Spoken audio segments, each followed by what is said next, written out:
各位同事，咁我哋夠鐘。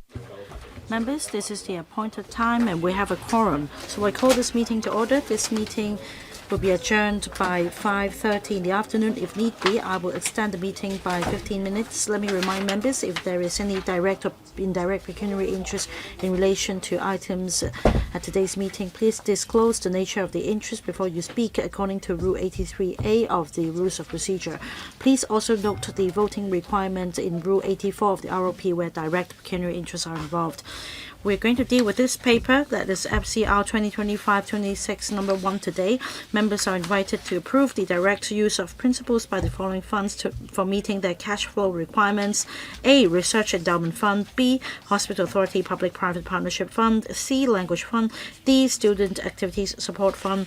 E. Qualifications Framework Fund. And F. Gifted Education Fund. The administration consulted the panel on financial affairs at the meeting of the 7th of April. And to answer members' questions, we have the following officials in attendance: Mr. Chris Hui, Secretary for Financial Services and Treasury; Mr. Andrew Lai, Permanent Secretary; Ms. Ann Chan, Deputy Secretary; Mr. Ronald Ling, Principal Assistant Secretary, as well as representatives from the Health Bureau, Hospital Authority, Education Bureau, and the UGC Secretariat. I will invite Mr. Lee, Chair of the panel, to give a summary of the deliberations. At the meeting of the panel on financial affairs on the 7th of April, members discussed the proposals floated by the Financial Secretary in the Budget 2025-26, and that is the unspent balance of the 6 funds totaling some $62 billion will be brought back to the government's accounts. Members in general support this proposal for it to be submitted to the FC for consideration. Members agree that against the backdrop of financial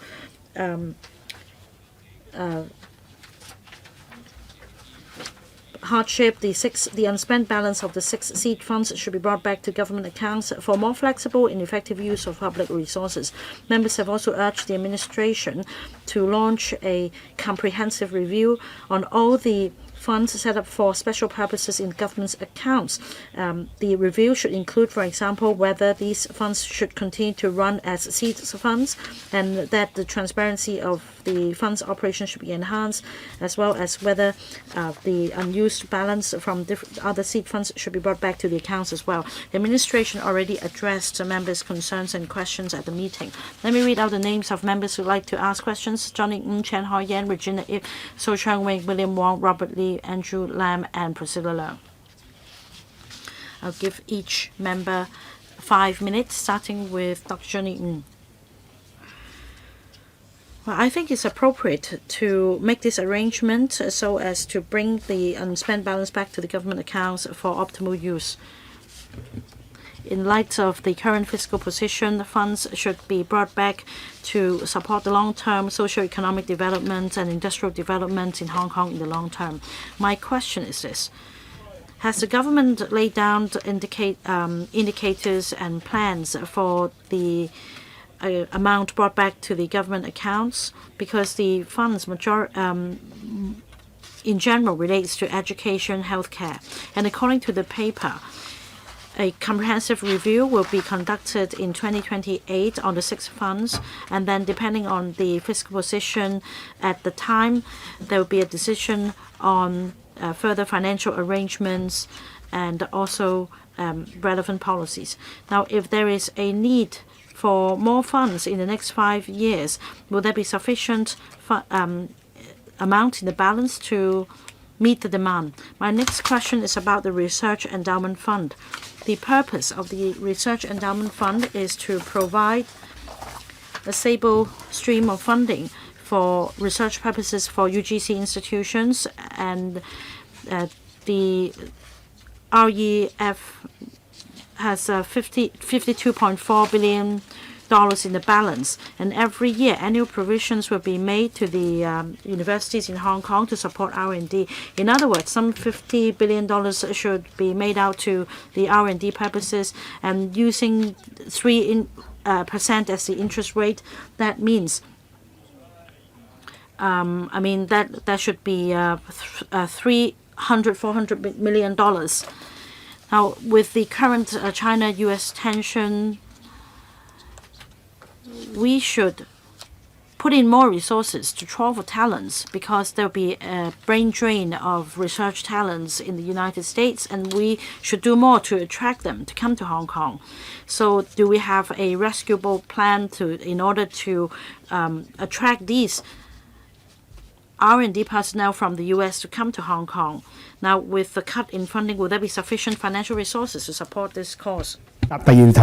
Mr. Christopher Ho, I will take the first two questions and then my colleague can take the third question. Question one, what we will do with the money? The money will go back into the general revenue account of the government. So the money will be used to meet our expenses under the general revenue account. Now, on whether we will have enough money for the next 5 years and what happens thereafter. So we will take a responsible approach. We talk to the relevant bureaus. We talk to them about their cash flow requirements for the next 5 years, and we have set aside enough money in those funds for the next 5 years. Of course, special circumstances can happen. New developments may emerge, maybe more money will be needed, and then we will act in accordance with the actual circumstances at that point. But we have already left enough money in those funds to meet the policy goals of those bureaus. Now, on the third question, the Permanent Secretary can take the question.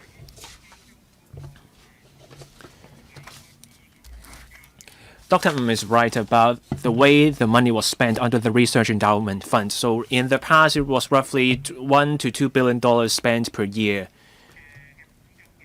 The principal is roughly $50 billion, and the money spent came from the investment returns. And now we're leaving behind $11 billion in the Research Endowment Fund. In the future, we will be able to dip into the $11 billion for the expenses for the next 5 years instead of relying only on the investment returns of the $11 billion. So the entire amount, $11 billion, will be available. So say you spend $2 billion per year under the Research Endowment Fund, there will be enough money for the next 5 years. Now, by 2028, there will be another review. If unforeseen circumstances happen and extra money is needed for the 6 funds, we will secure funding approval from LegCo. Dr. Ng also made another point. Say people want to come here, research talent wants to come here. Will you be reviewing the fund to support that?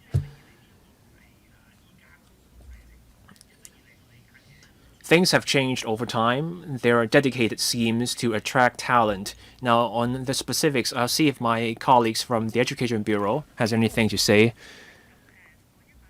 Ms. Leon and Law. Now, we're looking at $11 billion.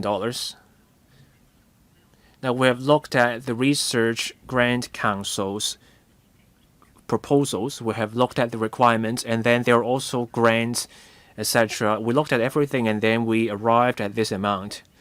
Circumstances do change. New developments may happen. Early this year, our country rolled out an outline plan on strengthening education.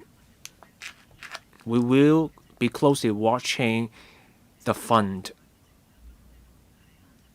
When changes do happen, we may seek injection or other options. Next, Ms. Chen Hao-yan.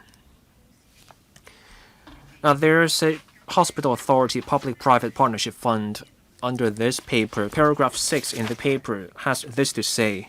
So, the government has set aside money for the next 5 years. And then paragraph 7, come 2028, there will be a review of the financial arrangements. And then another decision will be made for the next 5 years. So, from now, 2025, you only have 3 years. Up to 2028, and you're leaving $1.8 billion, and you're taking back $8.6 billion. So I wonder if the $1.8 billion will be enough for the next 5 years. I put this question in the context of the Special Finance Committee meetings. In 2024 to 25, the PPP is expected to cost $700 million. The year before, $650 million. You multiply that by 5 and you will get $3.2 billion. But now you're only keeping $1.8 billion. Will that money meet the expenses for the next 5 years or 3 years? Because I see it mentions 5 years, and then there's also the 3-year window ahead of us. So which one are you referring to? Now, there's a misalignment between public and private healthcare. And now the government is also massively increasing fees and charges in public healthcare. If we're left with less money under the PPP fund, we may end up having to give another sum of money to the hospital authority for PPPs. So you end up with more expenses going into the HA. So how do you make sense of how you use the money? We want private healthcare to do more.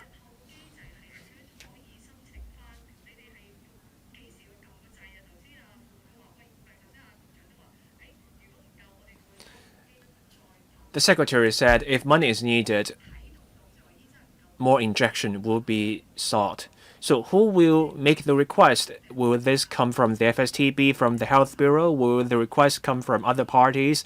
There are people calling on the government to step up public-private partnerships after all. Secretary. I will give a brief reply, and the Health Bureau will tell us more about how the money will be spent in the next 5 years. Now, paragraph 7, 5 years. We're talking about 5 years from now.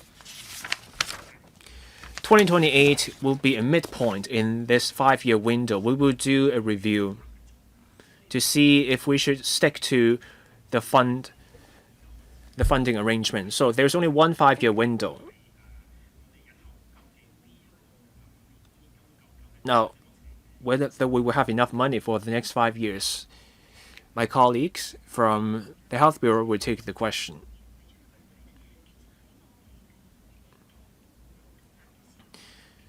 When we arrived at this amount, the amount we're setting aside, we have looked at the latest financial position of the PPP fund. We have looked at previous expenditures, the items, and also development strategies in working out the amount we're leaving in the fund. So we are proposing to keep $1.8 billion in the PPP fund.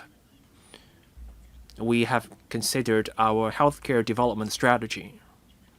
We will boost efficiency of our healthcare system, and we will better meet the service requirements. In 2022, we set up the Strategic Procurement Office, and that will come up with a platform. There will be a centralized, integrated approach to procurement.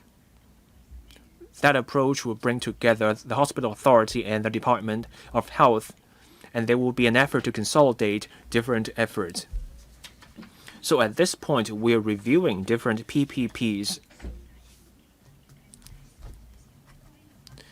Now, for short-term initiatives, we will gradually incorporate them into the day-to-day work of the HA. The SPO will also look at and integrate the long-term initiatives. So we will stick to a strategic procurement approach to the management of those initiatives. As we keep the $1.8 billion, we have considered those factors before arriving at this sum. Chairman, I get the principle, but at the Special Finance Committee meetings, we were told that there was a sum, $656 million, spent by the HA, but then we're talking about the next 5 years, so you will need at least $3.2 billion. So we're saying that we are wiping the slate clean, we disregard the previous figures. You should show us the figures to show me how you arrived at $1.8 billion. Anything to add? We set up partnerships to meet short-term needs. We will incorporate them into our day-to-day work, and that work will happen in the next few years, and then we will have the SPO that will merge the different initiatives. So the PPPs will cost less. We will continue to work with the private sector.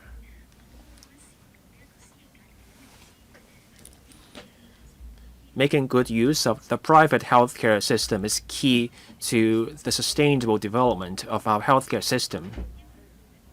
We're simply making some arrangements in this financing model, but we will keep working with the private healthcare sector. Next, Mrs. Regina Ip. Thank you. I'm not against moving most of the money in the funds to the government account. 5 of them fall under the Education Bureau. Some are very old funds. Language Fund, 1994. Research Endowment Fund, that was set up in 2009.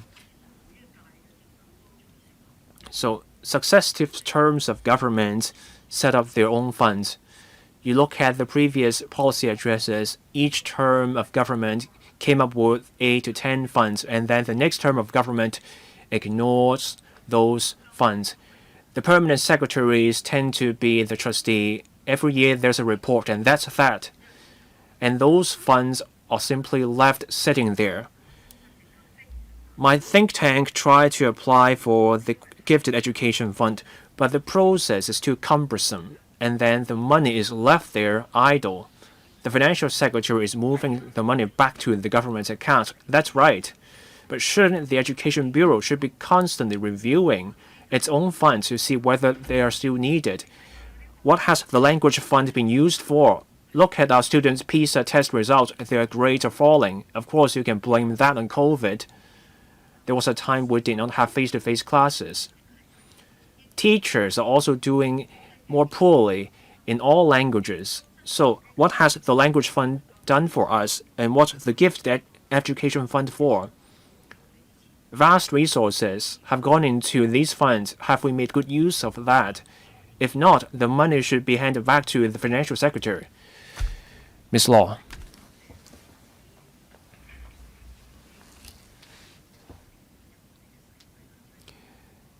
Money was spent each year under those 5 funds.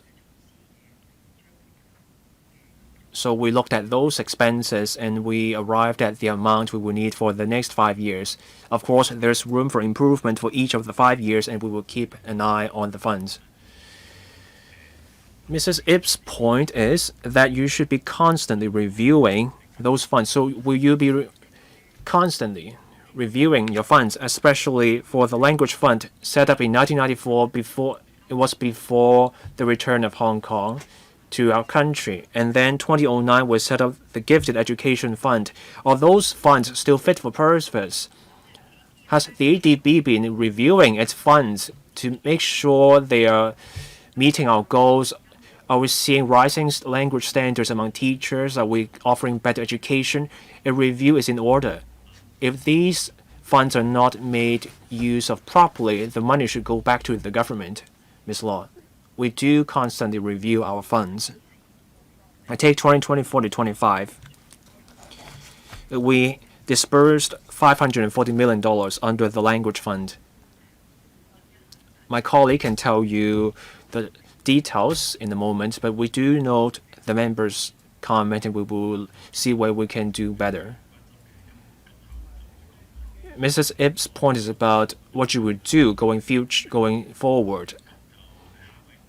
Next, Dr. So Chen-Wing.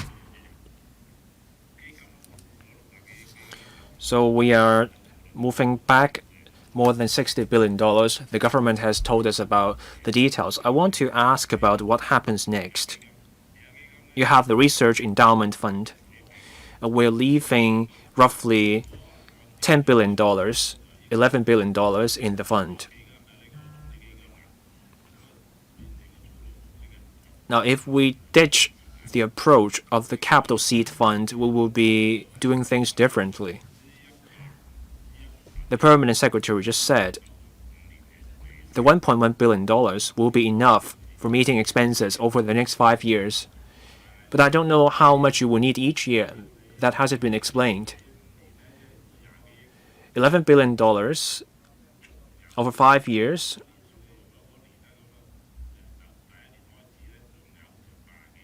So after the first year, you will still have $8 billion left.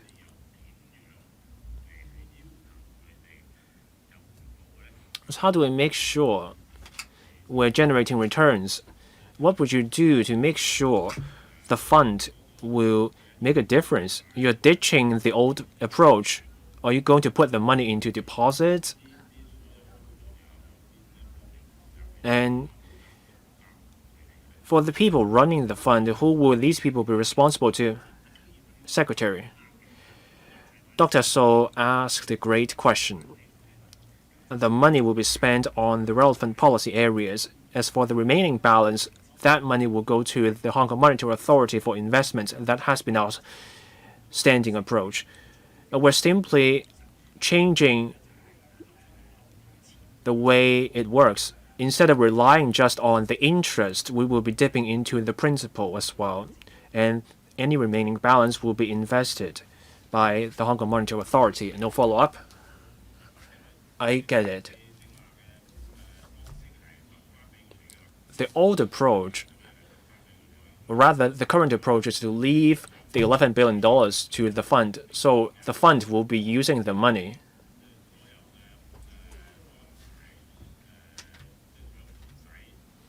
You will spend money each year. My question is, what about the remaining balance? Who gives the orders? Who will the fund be responsible to? I didn't get an answer. 㗎啦，但係真 Usually the funds will be exhausted, but what if there is unspent balance? What is the mechanism for handling the balance? Mr. Lai? Well, take Research Endowment Fund as an example. This is a charitable trust. The Permanent Secretary for Education is the trustee. There is also a committee set up to draw up the to oversee the management and use of the funds. Now, for the $11 billion left in the balance of the fund in the coming 5 years, after using $2 billion for the first year, the balance of $8 billion will be regarded as the capital or the principal. And as explained just now, the principal will be left with the exchange fund to be overseen by the Hong Kong Monetary Authority, so as for the purpose of investment. Next, Professor William Wong. Thank you, Chairman. I support bringing back the unspent balance to the government's accounts to allow more flexible and effective use of public financial resources. Now, one of the funds is the UGC-related Research Endowment Fund, and the amount is the highest among all the funds, some $40 billion to be brought back. That means only $11 billion will be retained in the balance. Now, UGC institutions are concerned about financial support for the R&D, and in the end, it will also hamper the development of Hong Kong into an international R&D center. My question for the administration is this. When we have a surplus in the future, will the money go back to the fund? Now, the REF is a seed fund. If we allow direct use of the principal to meet cash flow needs, that means the investment return will be reduced as a result of less principal available. Now, with the tariff measures introduced by the U.S. president, there will be a lot of market volatility, and definitely investment return will be affected. So is there a backup plan for the administration in the event of insufficient balance in the REF? Right. I think Mr. Lai, Permanent Secretary, just answered part of the question. Let's hear from him. Right. We understand members' concerns. We've retained money good for 5 years spending. But the question is whether in the face of market fluctuations there would be a problem, whether there will be insufficient amount in the balance. Well, as mentioned in the paper, an interim review will be conducted. And by then we will consider whether additional financial resources should be provided to support different funds. Now, as we said in the beginning, we have talked to the relevant policy bureaus and we have a proper plan. We don't rule out the need for further financial support in the future. This will be included in the interim review. What about the second question about the seed fund? I'll give the floor to the Education Bureau. No, I don't think it has to do with the bureau. I think Professor Wong is also referring to the dollar sign.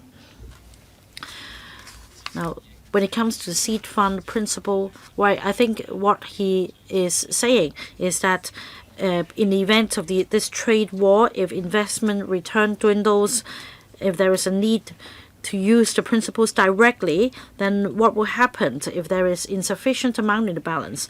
Well, what I've mentioned also includes the scenario you just talked about. It's a very broad concept. We'll have some policy-driven objectives. There may also be other issues because of a change in investment return. There may be insufficient in the amount in the balance, and in the review in 2028 we'll consider these matters in one go. Well, I just want to emphasize that oversight is of importance. Right, that means will there be a regular reporting to electrical members? Yes. At the conclusion of the 2028 interim review, we will report the progress to members. Mr. Robert Lee. Let me first of all make a declaration. I work for a financial institution which is related to the capital market as well as the securities business. Now, I first of all support this financial arrangement of the 6 feed capital funds, and on behalf of the G19, I want to give our support as well.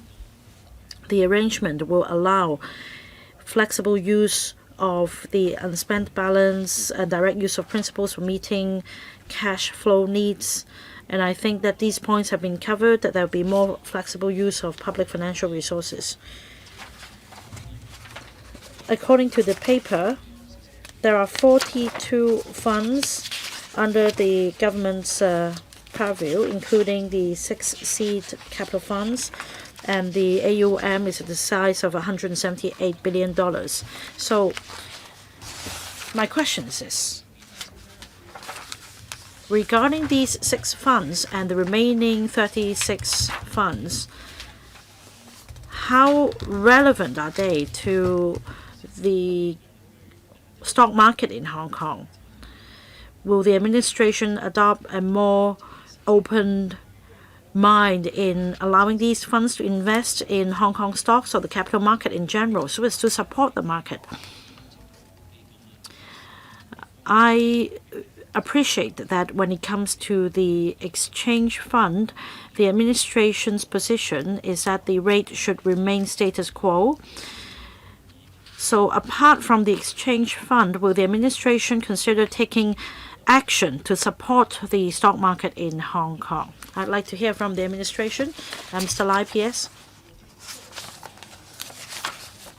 Right, there are 42 funds, but let's focus on the 6 funds in this financial arrangements.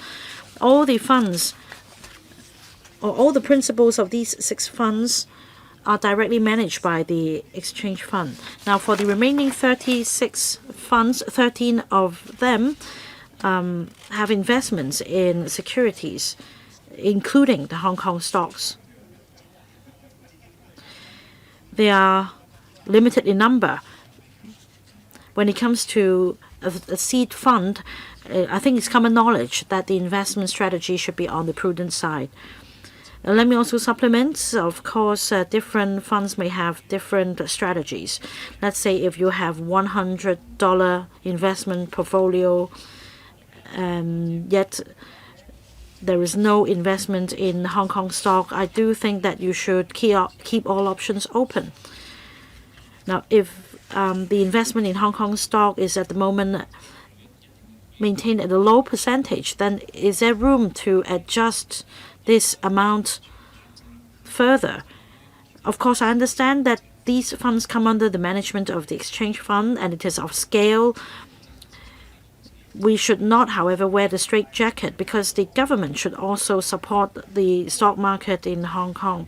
So I do think that the government should keep an open mind. If no investment has been made in the capital market in Hong Kong, I think that the government should cast a wider net and invest in the Hong Kong market as well. This view is noted. Next, Mr. Andrew Lam. Thank you, Chairman. I fully support bringing back the spent balance of the 6 funds to the government's accounts, because at the Special Finance Committee, in the budget, I proposed specifically that something should be done about the 42 funds. Now, if we take a look at the enclosure 2, we will find that there is a slight discrepancy. It's understandable. These 6 funds account for 44% of the total. Now, I'd like to follow up on 2 points in the paper. About this bringing back arrangements, this exercise captures 6 major funds. Has it to do with the effectiveness or economy of scale? If we take the first 14 funds in the list as an example, you have 8 other funds that are of a larger scale than the 6 seed funds that you've chosen. Can you explain the reason? The second point is there a regular review? In fact, last year and the year before that, I asked the same question. I asked whether there is a review mechanism. Finally, this year, I hear this answer that there is a review. Now, for 2 of the funds, they haven't been reviewed for a decade or so. So altogether, my second question is this: do you have a regular mechanism to review these funds and how the money is spent? And if the money is not spent at all, is there a mechanism to bring the balance back to the general accounts? I will take one of the questions, and then I'll give the floor to the PS to take the rest. Right, I thank members for these questions. It's all about optimal use of the money in the funds, and that is also something close to our heart. Now, we've chosen these 6 funds because we want to get the low-hanging fruit first. Other funds may be subject to local ordinances. They may have to do with sources other than the public coffers. They may relate to, for example, investments outside those in the exchange fund. So these are more complicated. We'd like to go for the low-hanging fruit, so we've chosen the 6 straightforward seed funds in this exercise. The next question relates to whether there is a review mechanism. An interim review will be conducted in 2028, and this is something that we will look at. Having regard to flexible and optimal use of public financial resources, we'll definitely take these into account. Mr. Lam, very briefly, as I understand from your paper, the 2028 interim review only focuses on these 6 funds.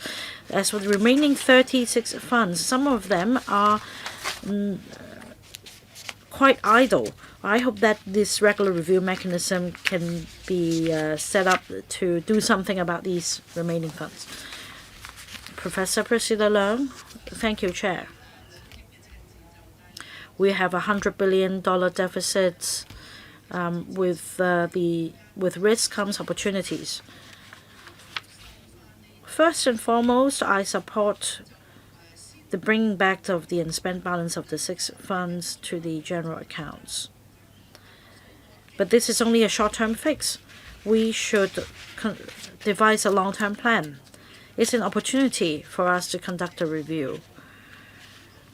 We should consider, at the time of establishing these funds, we decided that they should operate on a seed fund basis so that they could run on investment returns instead of the principals. Taking back the unspent balance will definitely affect some parties. Now, according to paragraph 6,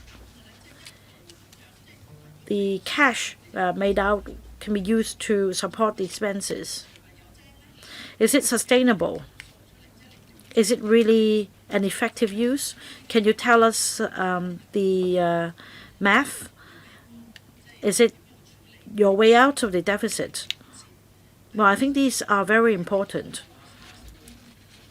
You need to explain to us that these funds come with a purpose. The second point is about the Research Endowment Fund. Is something that I'm very familiar with. Apart from all the respective universities, how do we make sure that the funds are used properly?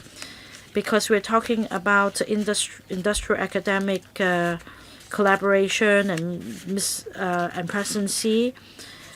It's also urged us to quicken our pace on R&D, and you have some $40 billion here.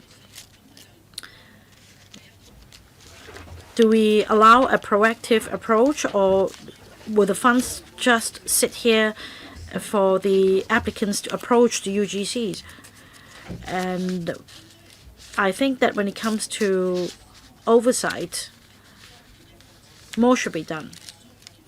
That means we should proactively look into the key elements to support Hong Kong's development so as to provide guidance for applicants. So this is something close to my heart. 長，係好。Two questions for the Secretary.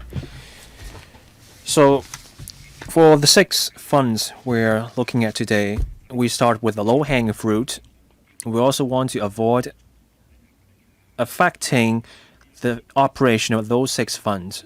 That's why we have set aside enough cash for the next 5 years, and we have talked to the relevant bureaus before arriving at the sum. Money is a tool.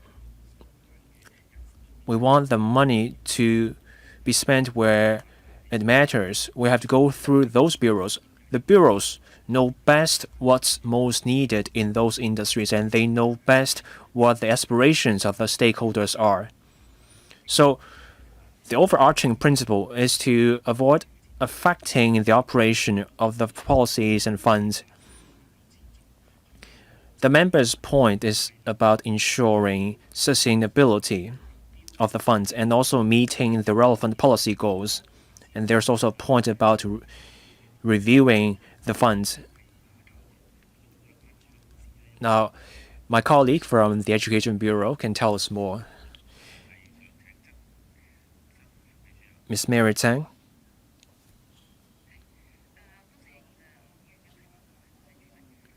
Thank you.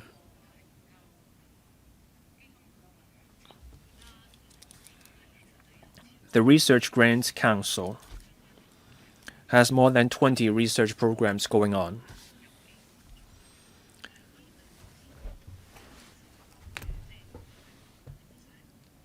There weren't that many research programs. There was just one particular fund in the early days of the RGC, but then over the next 20 years, different programs were set up to meet the different needs in the community. Take, for instance, 10 years ago, we set up the thematic research program. We take a theme-based approach. And there are areas of excellence.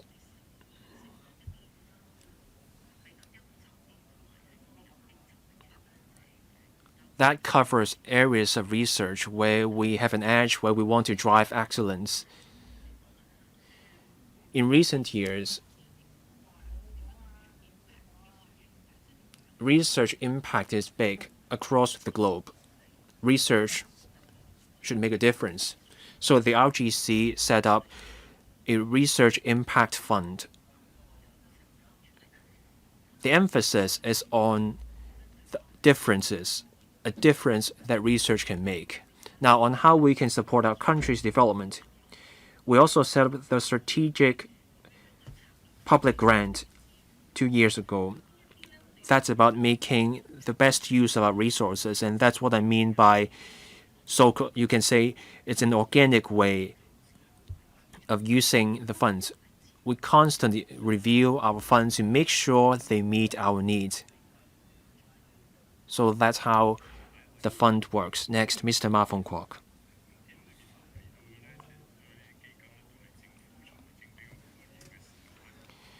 So these funds were set up when the government had more money at its disposal. Now we're looking at a huge deficit, so we're moving the money back into the government's account. The money is still there. We're simply moving money from one part to another. So it makes little difference for the government's money as a whole. A huge deficit, and we are looking at a smaller revenue, and the proposal here only makes sense, so I support the government's proposal. Now, my follow-up questions. 42 funds, 23 are seed funds. We're only moving money back from 6 such funds to the government's accounts. I see 14 funds with balances of more than $1 billion. So have we also reviewed those funds, and we will leave those funds as they are, or will we be reviewing those funds in the future to see if we will move money back from those funds as well?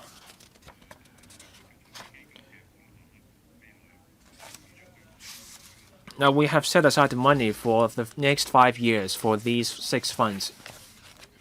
So after the first year, what about the remaining balance under those 6 funds? Will those money be invested by the HKMA in whatever they invest in, and will those investment returns go back to those 6 funds? Now I'm looking at a trust fund, $70 million under that fund, trust fund in support of reconstruction in the Sichuan earthquake-stricken areas. Why do we still have that fund? The money is not a large sum, but shouldn't we be moving money back from that fund? I think the first 2 questions were answered, but then the third question is new. The first and third questions are related.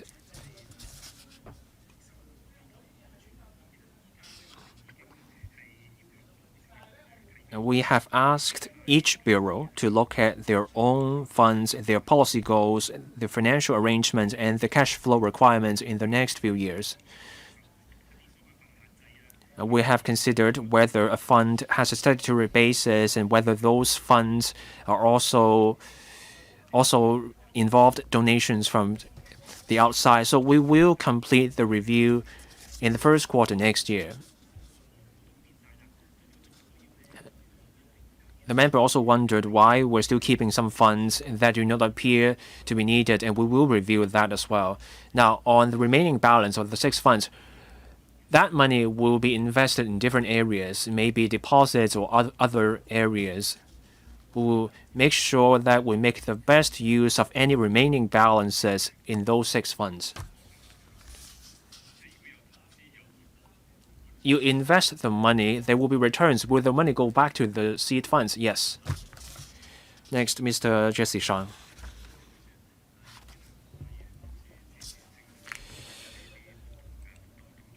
I support making good use of these parts of money for our fiscal health.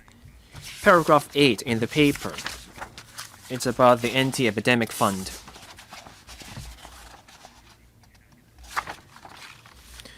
So $15 billion has been returned to the government. Now, I'm looking at enclosure 2. So does it mean that we will no longer see the AEF in the future? Or we will still have the fund as a structure, but simply with a zero balance for that fund?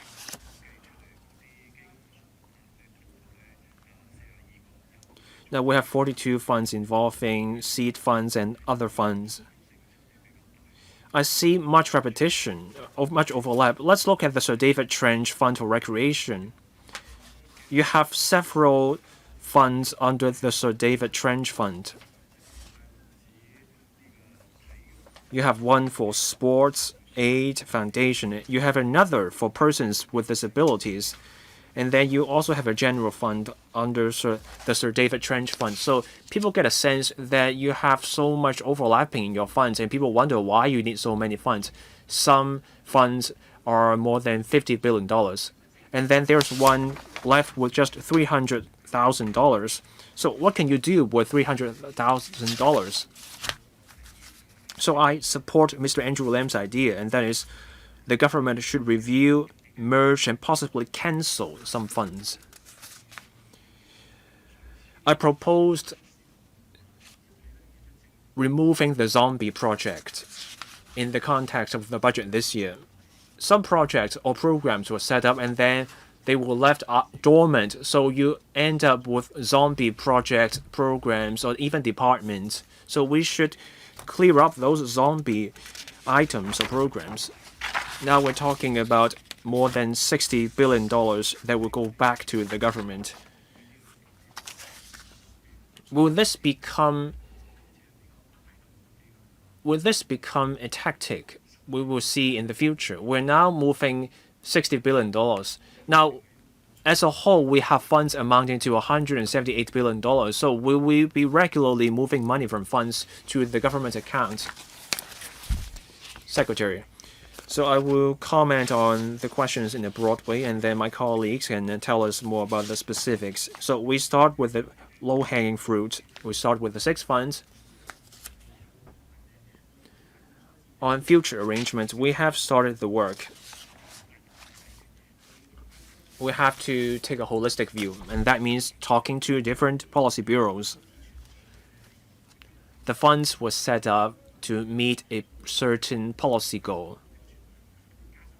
We kept adding new funds, but as the member rightly said, we haven't reviewed the funds that have been set up. So now we're in talks with policy bureaus. Our goal is to complete the review by the first quarter next year so that we can come up with measures and recommendations.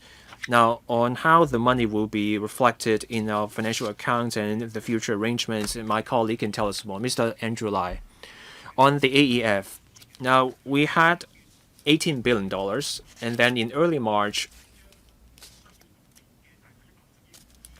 we have moved $15 billion to the government's general revenue account. So we only have $3 billion left under the AEF. Once the subsequent work is done, then the AEF will be gone. But it will take a while to finish off. So we will stick to the current approach. Mr. Shang is right. We have set up some funds for more than a decade, but then those funds have a statutory basis, so we cannot simply get rid of a fund through administrative means.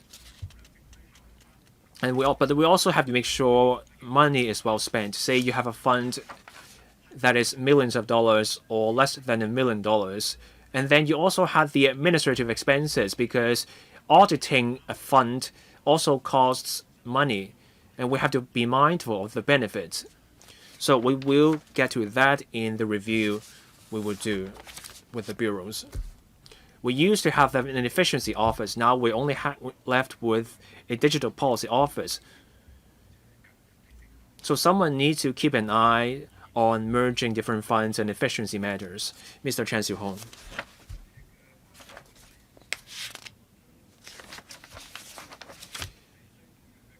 So we're moving the balance in 6 funds back to the government's revenue account. I support making good use of money, but I want to clarify some points. After listening to the questions and answers that came before, I just want to make sure I'm getting this right. You have 6 seed capital funds, so you have a principal for each such fund. The principal generates investment returns, and those returns fund certain work to meet the policy goal for which the fund was set up. And now we're moving the $60 billion back to the government account. These 6 funds are seed funds. You take money away, so the principal will cease to be the principal, and then 2028 we will have a review.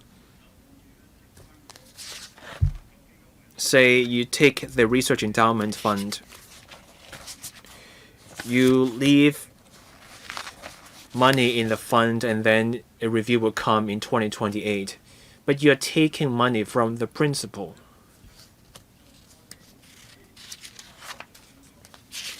you leave money to meet the cash flow requirements.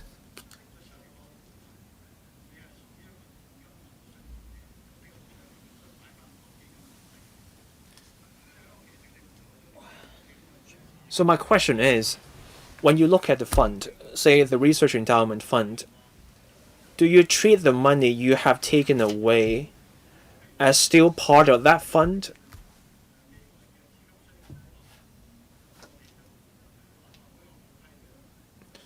So you may seek more injections down the road, but we may still treat the money you have taken away as still part of the fund.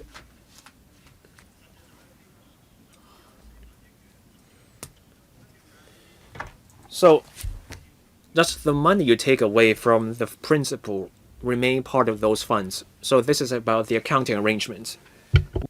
Secretary, the member has asked a very good question about the operation of the fund. It's a seed fund, so we start with the seed, which is the principal, and we make use of the principal to generate a return.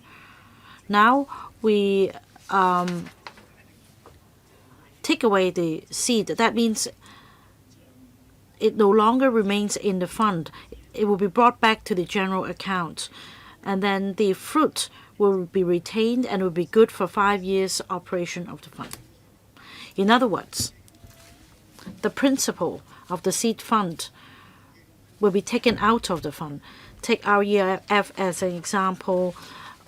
Only $10 billion will remain in the fund.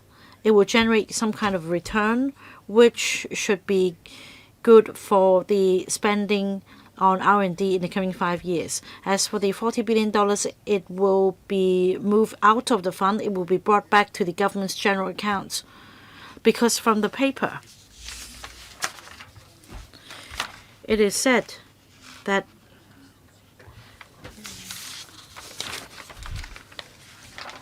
the financial arrangements will be revised to allow direct use of principals for meeting their cash flow requirements. So in fact, it's not true. It's not for meeting their cash flow requirements, because you've just explained things very clearly. The funds will be taken out of the money will be taken out of the funds and brought back to the government's account. Any other members who would like to ask questions? If not, I will give Mrs. Regina Ip and Ms. Chen Hoi Yan the second round, and then we will vote on the paper. Right, another question on the Research Endowment Fund, because it was mentioned that it's focused on theme-based research, and I was also appointed as a member of the theme-based research committee. And as I understand that only several $100 million will be disbursed to each university for different topics such as public policy, etc. Now, it will not impact on R&D because in 2015, after establishment of the IT Bureau, the Secretary for I&T set up other funds as well relating to innovation technology, such as the funds for microelectronics, AI, new industrialization, and these funds are really focused on innovation technology. So I'd like the Education Bureau to give me some information about the research funds projects approved since 2009. Anything to do with social research, because I was a member of the committee. I'd like to know the amount of funding approved, because in my recollection, the amounts were really insubstantial. It has no major impact on promoting I&T. So can we have the figures? Secretary, please provide these figures after the meeting. Yes, I will delegate this task to the Education Bureau. Anything to add from Ms. Zhang? Responding to Mrs. Regina Ip's question. Now, after the launch of the thematic-based research project in 2005, there was a revamp with increase in amount of funding and the scope of theme-based research. Mrs. Regina Ip has just referred to some research projects not related to R&T, but we have some updates. In fact, in 2022-23, the fund supported projects related to smart healthcare as well as VR technology. We approved funding of $50 million, not only dispersing to one university but other universities as well. There is also an application relating to a smart chip using AI, and there is also other research studies conducted by other government departments, such as one on slopes. So we have, as explained, these projects being funded with the amount and the details disclosed on our website. So perhaps after the meeting, we can provide information about the theme-based research projects approved in the past 3 years, including the amounts and the details for members' reference. Right, second round, Ms. Chan, 2 minutes. 4 minutes. Bringing back the unspent balance to the government's accounts. I get that. I'm still on HA's PPP fund. I don't want general answers from the administration. I don't want to hear that the SPO in the future will adopt a strategy to lower costs. Can you tell me, in the coming 5 years, whether there will be any change to the amount of beneficiaries, the scale of projects under the HAPPP fund, because only $1.8 billion will be retained. And as I understand, the SPO will be in charge of procuring services in the private sector. Can you tell me how many projects will be covered by the HAPPP fund with a balance of $1.8 billion in the coming 5 years? Can you ensure that the number of patients benefiting from the projects under the fund will not be reduced? Who will take this answer? Is the PAS? To answer the member's question, as mentioned just now, we'll consolidate the services and bring them back under the hospital authority. Through strategic procurement, another platform will be used so as to provide the patients with more choices. This is an ongoing exercise.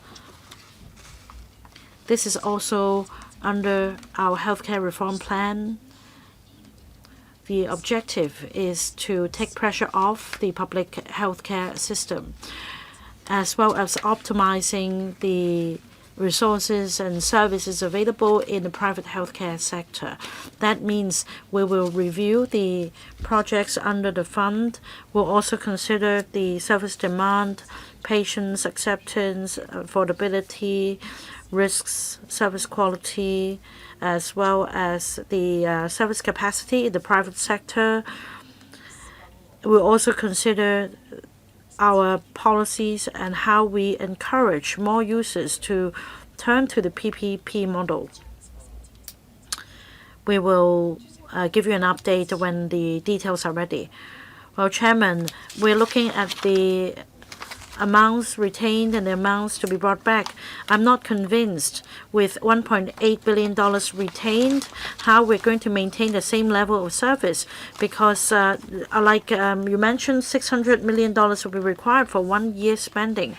So of course, there is always a way out. You can introduce fee hikes. That means the public will have to pay more. You need to tell us in the coming 5 years how much is needed under the PPP fund, because we don't see the details. You bring back $8.6 billion and only retain 1.8 in the accounts. In the end of the day, the number of beneficiaries will be affected.